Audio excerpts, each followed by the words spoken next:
பூக்களின் கருவறையில் பிறந்தவள் நீயா?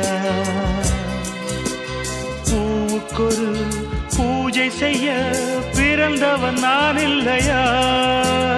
இதயத்தின் தாமரையில் இருப்பவன் நீயா?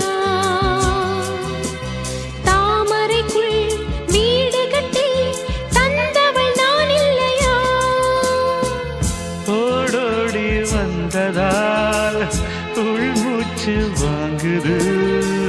உன் மூச்சில் அல்லவா என் மூச்சும் உள்ளது. ஒன்றானது ஒரு காதல் தேவதை பூமியில் வந்தாள். ஒரு காதல் காவியம் கையோடு தந்தாள்.